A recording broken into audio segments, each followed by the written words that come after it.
सफलता उसको नहीं मिलती जो बार बार लक्ष्य बदलता है, सफलता उसको मिलती है जो अपने लक्ष्य पर लगातार मेहनत करता है।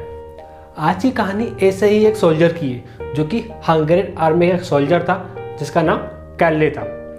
कैरली अपने नेशन का, अपने देश का बेस्ट पिस्टल शूटर था। वहाँ के जितने भी नेशनल कंपटीशन हुए थे, जितने भी चैंपियनशिप हुई थी, सबको कैरली ने बहुत ही अच्छे से जीता था।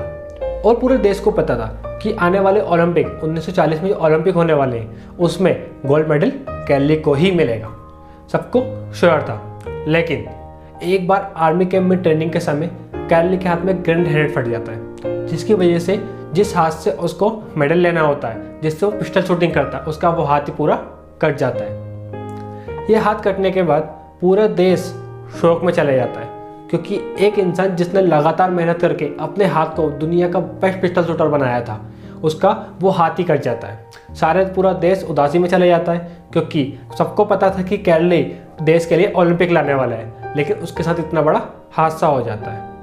इसके बाद कैरली 1 साल तक गायब हो जाता है और किसी को नहीं पता रहता कि वो कहाँ गया। 1 साल तक कैरली उस पर फोकस नहीं करता जो उसके पास नहीं है, वह उस पर फोकस करता है जो उसके पास है और अपने लक्ष्य को पाने के लिए डबल से मेहनत करता है। वह लगातार अपने लेफ्ट हैंड, जिससे कि वह सही से लिख भी नहीं सकता था, उससे अपने पिस्टल शूटिंग की चालू करता है, ट्रेनिंग चालू करता है। 1 साल तक कंटिन्यू ट्रेनिंग करता है। 1939 में हंगरी में जो नेशनल चैंपियनशिप हो रही थी, वहाँ पर कैरली पहुँचता है। जब वह वहाँ जाता है तो वहाँ के सभी जितने भी चैंपियन होते हैं, जितने भी शूटर होते हैं, वह कैरली को देख के बहुत खुश हो जाते हैं। वो कहते हैं, ये देखो, ये होता स्पोर्ट्समैन जज्बा, कि इस इंसान के साथ इतना बड़ा हादसा हुआ, फिर भी यह हमारा मोटिवेशन, हमारा उत्साह बढ़ाने के लिए यहाँ पर आए।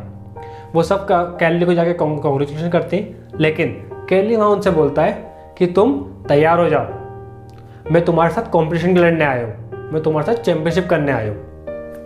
यह सुनकर सब शॉक्ड हो जाते हैं, क्योंकि किसी को नहीं पता होता कि पिछले 1 साल तक कैरली अपने लेफ्ट हैंड से पिस्टल शूटिंग की ट्रेनिंग कर रहा है। वहाँ पे कंपटीशन होता है और इस नेशनल चैंपियनशिप को भी कैरली बहुत ही आसानी से जीत लेता है। इसके बाद पूरे देश को डबल से उत्साह आ जाता है, सब पूरे देशवासियों को डबल से पता चल जाता है कि जो ओलंपिक होने वाले हैं उसमें बेस्ट पिस्टल शूटिंग का जो गोल्ड मेडल है वो कैरली को ही मिलेगा। लेकिन उस बंदे की किस्मत देखो, 1940 में जो ओलंपिक होने वाले थे वो कैंसिल हो जाते हैं वर्ल्ड वार 2 की वजह से। कैरली उदास नहीं होते, वो डबल से अपने लेफ्ट हैंड से शूटिंग करना चालू करते हैं, अपनी ट्रेनिंग को कंटिन्यू करते हैं और पूरा फोकस उठा के डाल देते हैं 1944 में होने वाले ओलंपिक पर। वो सोचते हैं 1940 में नहीं हुआ तो क्या हुआ, 1944 में जो ओलंपिक होगा उसमें हम गोल्ड मेडल जरूर लेकर आऊँगा। वह कंटिन्यू मेहनत करता है और 1944 के लिए तैयारी करता है, लेकिन 1944 में जो ओलंपिक होने वाले थे वह भी कैंसिल हो जाते हैं वर्ल्ड वार 2 की वजह से। पूरे देशवासियों का हौसला टूट जाता है, लेकिन एक इंसान जिसका हौसला अभी भी नहीं टूटा, वहाँ तक कैरली, उसने अपना पूरा फोकस उठा के 1948 में होने वाले ओलंपिक पर डाल दिया। स्पोर्ट्समैन में अगर आप हैं, आपको पता हो, तो स्पोर्ट्समैन में एज बहुत मैटर करती है। ओलंपिक में या किसी भी स्पोर्ट्स में जो यंगर्स होते हैं उनके साथ कॉम्पिटिट करना बहुत ही मुश्किल होता है, लेकिन कैरली के लिए के डिक्शनरी में मुश्किल नाम का वर्ड कहीं से कहीं तक नहीं था। जब कैरली 1948 के ओलंपिक में गया तो अब कैरली की एज थी 38 ईयर और वह कंपटीशन किससे कर रहा था, जो यंगर्स होते हैं 24 या 25 या 26 ईयर के लोगों के साथ। उनसे 10 साल बड़ा उम्र के वजह से स्पोर्ट्समैन का जज्बा थोड़ा कम हो जाता है, लेकिन कैरली के पास उम्र का कोई वो था ही नहीं। 1948 में ओलंपिक हुए और बेस्ट पिस्टल शूटर का अवार्ड मिला, जो गोल्ड मेडल मिला वो मिला कैरली को। इसके बाद हमारे जैसा कोई नॉर्मल इंसान होता, पहली बात तो इतनी मेहनत करता नहीं, और अगर कर भी ले तो इसके बाद इतना सब करने के बाद, गोल्ड मेडल जीतने के बाद वह एक सेलिब्रिटी बन जाता। लेकिन कैरली ने अपना फोकस तब भी नहीं छोड़ा और उसने लगातार 1948 के बाद 1952 में जो ओलंपिक हुए उसमें भी वो कंपटीशन में गया और वहाँ से गोल्ड मेडल लेकर आया।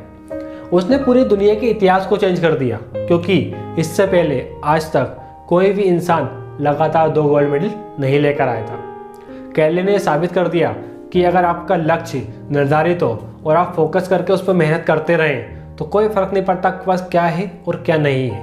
आपके पास जो है आप उसका यूज़ करो और अपने लक्ष्य को प्राप्त करो।